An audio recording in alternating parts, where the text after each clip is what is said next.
The Pittsburgh Steelers are making headlines just days before training camp begins. Two major announcements have emerged that have fans talking. Are these developments cause for concern, or is this just typical NFL business?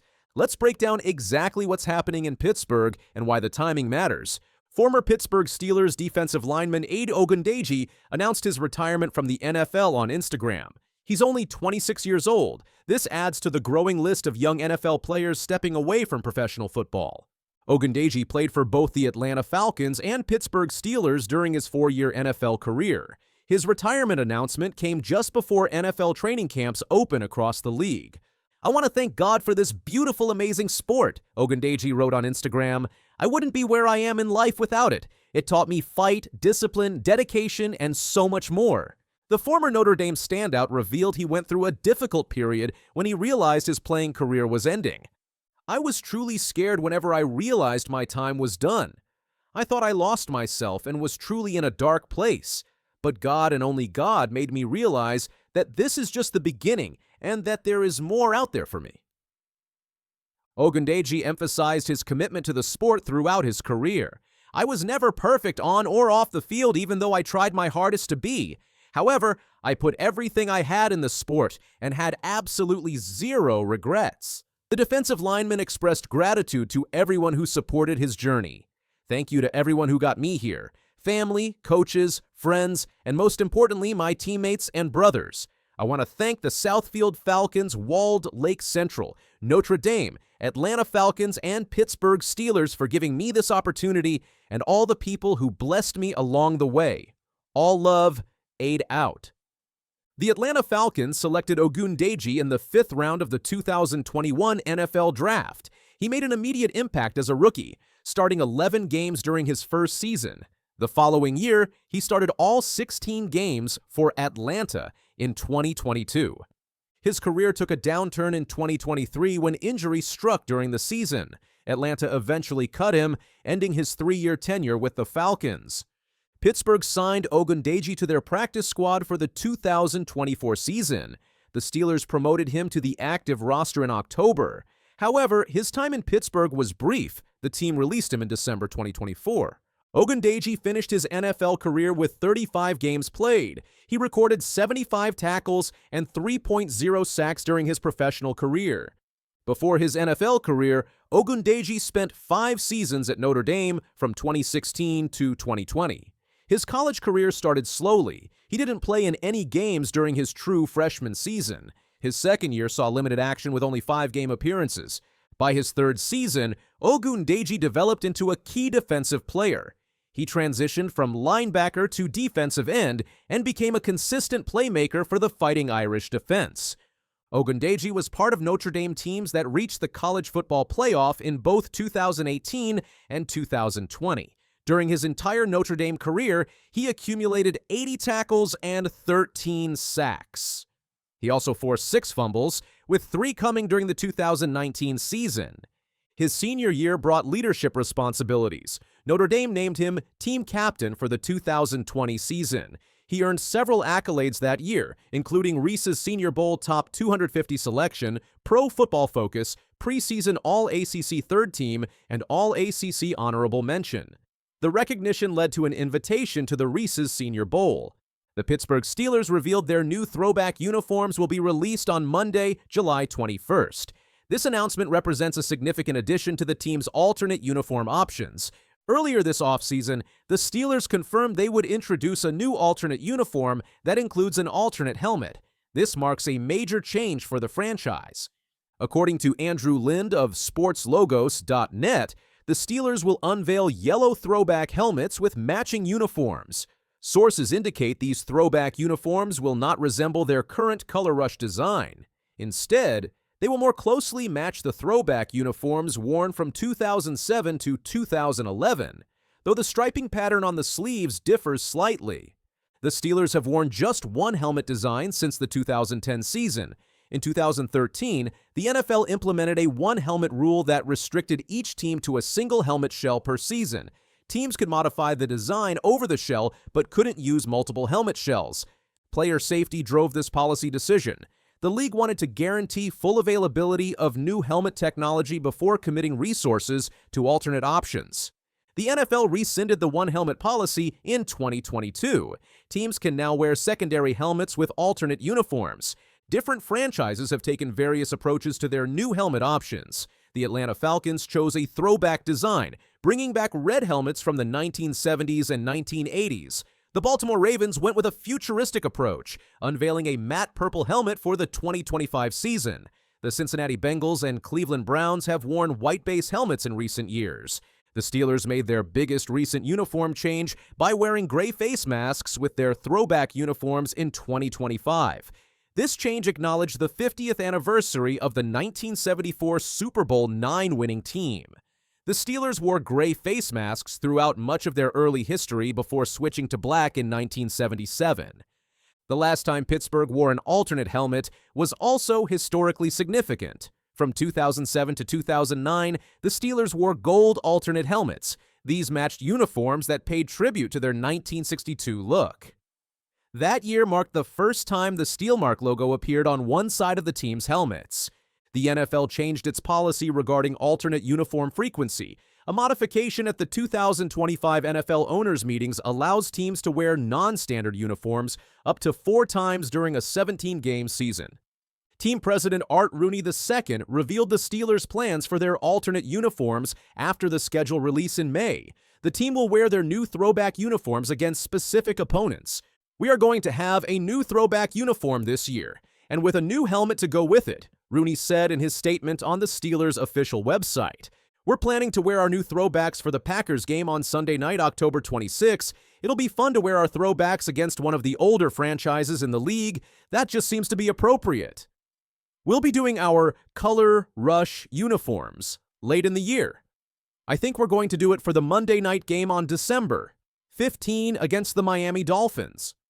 Both games will be featured on national television. The Packers game airs on Sunday Night Football, while the Dolphins matchup will be broadcast on Monday Night Football. In 2019, the Steelers wore their Color Rush uniform against Miami in a Monday night game. Mike Williams, another former Steelers wide receiver, announced his retirement on the first day of training camp. ESPN's Adam Schefter reported the news on Thursday. Williams is 30 years old. Sources: Chargers wide receiver Mike Williams' agent, Tory Dandy, informed the team last night that, after 8 seasons, his client is retiring from the NFL. Schefter wrote on X, "Williams walks away from the game at age 30.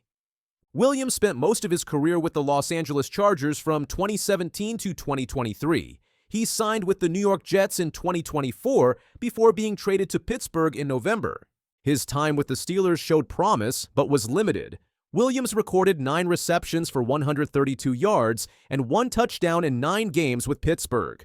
Williams finished his career with solid statistics. He accumulated 330 receptions, 5,104 receiving yards, and 32 touchdowns across 106 games. He was recognized as one of the most underrated 50-50 wide receivers in the league. With NFL training camps beginning, several key storylines surround the Pittsburgh Steelers. TJ Watt's contract situation dominated headlines until he signed a record-breaking extension. The team will report to St. Vincent College in Latrobe, Pennsylvania on Wednesday. Jalen Ramsey's role presents major questions for the defense. Pittsburgh traded All-Pro safety Minkah Fitzpatrick to Miami in exchange for All-Pro cornerback Ramsey. Both players are experiencing slight declines, but Ramsey offers more versatility at this stage of his career. Ramsey has built his reputation as a lockdown outside cornerback. He can also play in the slot and at safety positions. The Fitzpatrick trade has made safety the biggest concern on the roster. Ramsey has expressed admiration for Hall of Famer Charles Woodson, who successfully transitioned from cornerback to safety late in his career. Ramsey hasn't ruled out making a similar move eventually. Joey Porter Jr. appears guaranteed to start on the outside. The Steelers didn't pay All-Pro cornerback Darius Slay $10 million this offseason to sit on the bench. Slay could potentially play some safety as well. The wide receiver position remains a significant question mark beyond DK Metcalf. Metcalf is established as the star receiver, but the second receiver spot is open for competition. The number one thing any Cleveland Browns quarterback should do and has done who wanted to start is just wait. The quarterbacks in front of you will fail, cycle out, age out, whatever you want to call it. You have Joe Flacco there, who shouldn't be that hard to beat over the course of a season. You have Dylan Gabriel, who's a third-round pick, who I don't think is particularly good. You might be able to beat him out in training camp if you do the work, look good in practice. If I'm him, I just keep my head down, do my job, wait for November, December. You will get your opportunity. That is the history of Cleveland Browns starting quarterback. But I do think that for all the rookie quarterbacks, particularly ones with big names like Shedeur Sanders and with a resume of some college success, he's going to get a chance. Like, they're not going to go through this season and never put him in the game. The football world stopped when Shedeur Sanders stepped up to that KFC drive-thru window. A fan rolled down his window and delivered the kind of brutal honesty that cuts deep in Cleveland. Joe Flacco ain't shit. I like Shedeur more, though. You feel me? Sanders could have smiled. He could have stayed silent. Instead, he said, Joe Flacco's my man. Appreciate y'all, bro. Hold on real quick. Hey, Joe Flacco ain't shit. Nah, bro, Joe Flacco my man, bro. Yeah, but I like Shedeur more, though. You feel me? Yeah, that's my man, bro. Hey, you take it easy, though, No, boss. appreciate y'all, bro. Let me see y'all. Yeah. Definitely. This wasn't just another rookie playing it safe.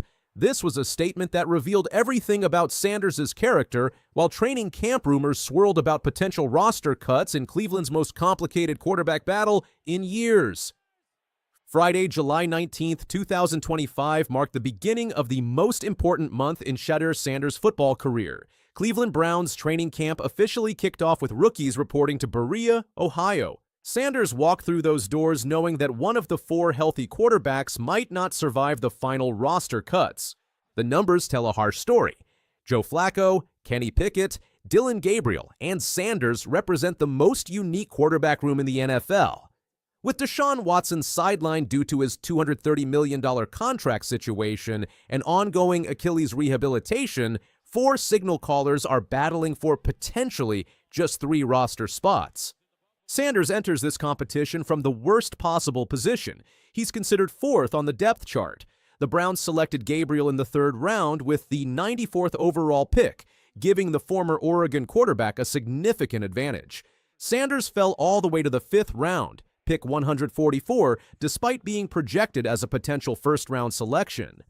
The draft position creates an uphill battle that would break most rookies. Sanders was once hailed as a potential number 1 overall pick by draft analysts.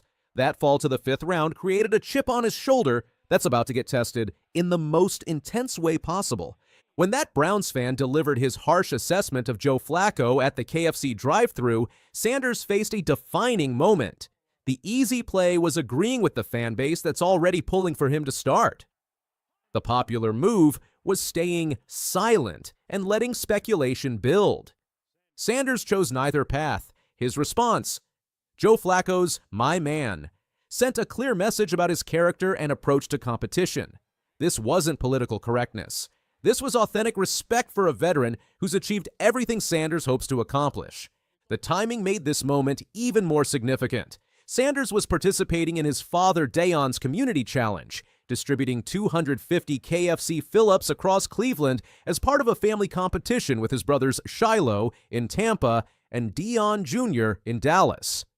The challenge combined brand activation with community service, reflecting the Sanders family values that have shaped Shedeur's approach to life. But the real message came through his actions leading up to training camp.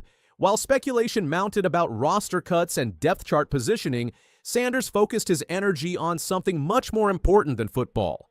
On June 23rd, a massive fire and explosion devastated the Rainbow Terrace apartment complex in Cleveland's Garden Valley neighborhood.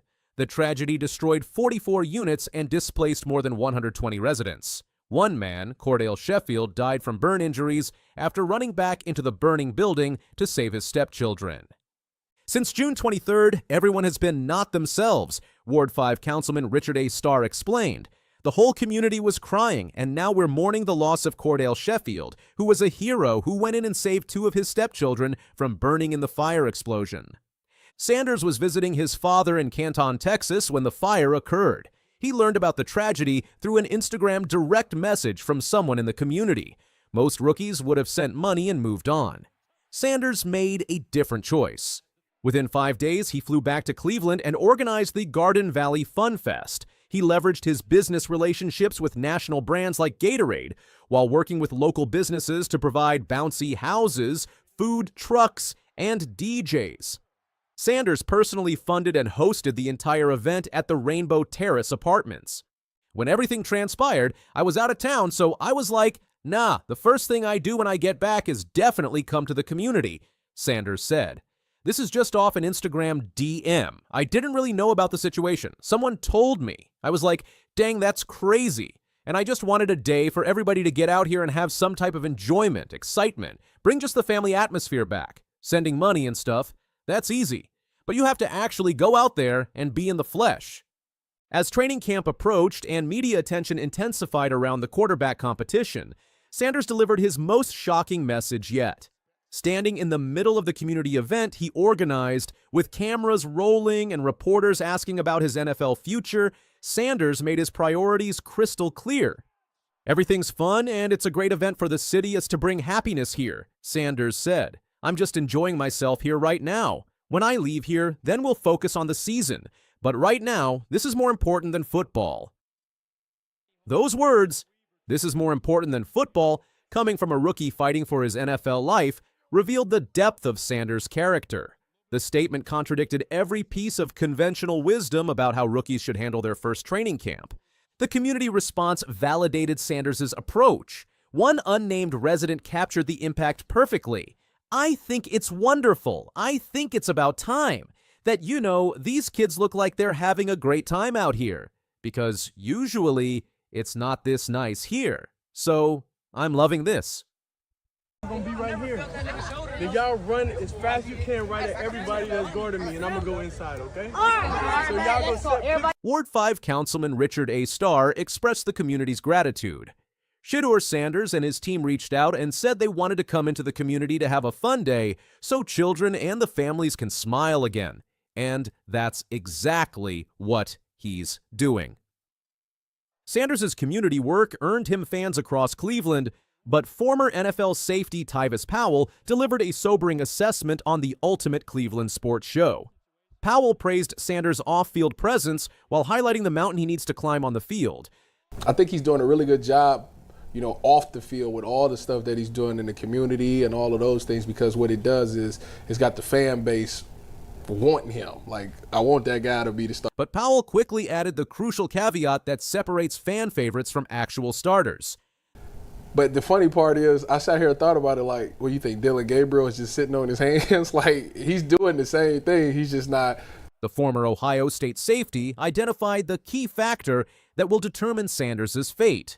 When you're in the NFL, the number one thing you chase is consistency. Like, that's the only thing he can do, is go out there and consistently put good tape out there. When he's out at practice, when he's in the huddle, he's consistently going to the right places. He's consistently making the right adjustments. He's consistently putting the ball in the right place. The four-way quarterback battle features distinctly different challenges for each competitor. Joe Flacco, at 40 years old, brings 18 years of NFL experience and intimate knowledge of Kevin Stefanski's system from Cleveland's 2023 playoff run. His career record of 105-86 with 257 touchdowns speaks to his proven ability. However, Flacco's 2024 performance with Indianapolis raised questions. He completed 65.3% of passes with 12 touchdowns and 7 interceptions while averaging 220.1 yards per game. The Colts won just 2 of 6 games he started, suggesting his peak years are behind him.